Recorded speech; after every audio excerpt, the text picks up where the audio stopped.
Hello दोस्तों, पिछली क्लासों में आपने स्वर और व्यंजनों का वर्गीकरण हमने छोड़ा था। ठीक है, अभी हम लोग रिवीजन के तौर पर ही क्लास कर पाएंगे। ठीक है, रिवीजन जब हम पूरा सिलेबस का कर लेंगे तब आपको पूरी क्लास से विस्तृत रूप में मिलना स्टार्ट हो जाएंगे। ठीक है, इसी आधार पे हम अपने रिवीजन को शुरू करते हैं। करा है स्वरों का वर्गीकरण या प्रकार। ठीक, करा उच्चारण एवं समय के आधार पर स्वर के कितने भेद होते हैं? 3। पहला ह्रस्व स्वर। ह्रस्व स्वरों की संख्या 4 होती है। अ, ई, उ, री। दूसरा है दीर्घ स्वर। इसकी संख्या 7 होती है। बड़ा, बड़ी, बड़ाऊ, ए, ओ, औ। प्लुस स्वर। प्लुस स्वर की संख्या 1 होती है, जो इस प्रकार से लिखा जाता है। ह्रस्व स्वर। करा जिन स्वरों का उच्चारण करने में एक मात्रा का समय लगता है उसे ह्रस्व स्वर कहते हैं, या जिसे हम बहुत जल्दी बोलते हैं। ठीक है, ह्रस्व स्वर का शाब्दिक अर्थ होता है छोटा। ह्रस्व स्वर एक मात्रिक होता है।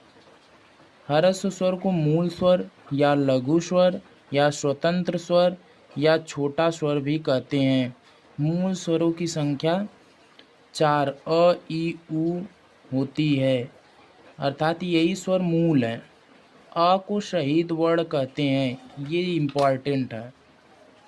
अ को शहीद वर्ण कहते हैं।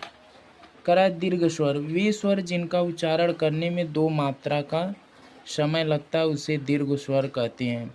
दीर्घ स्वर का शाब्दिक अर्थ होता है बड़ा। दीर्घ स्वर 2 मात्रिक होता है। दीर्घ स्वरों की संख्या 7 आ, ई, उ, ए, ओ, औ। प्लुस स्वर। करा इसे वैदिक स्वर भी कहते हैं। वे स्वर जिनका उच्चारण करने में 3 मात्रा का समय लगता है उसे प्लुस स्वर कहते हैं। अर्थात प्लुस स्वर को बोलने में कितनी मात्रा का समय लगेगा? 3 मात्रा का। प्लुत का शाब्दिक अर्थ होता है उछलता हुआ। हिंदी में इन्हें बहुमात्रिक या त्रिमात्रिक स्वर भी कहते हैं। ह्रस्व तथा दीर्घ स्वर के बाद 3 अंक लिख देने से प्लुस स्वर बन जाता है। जैसे एग्जाम्पल ओम, ओ। किसी को पुकार कर बुलाने के लिए प्लुस स्वर का प्रयोग किया जाता है। ठीक है दोस्तों, क्लास को लाइव और सब्सक्राइब कीजिए।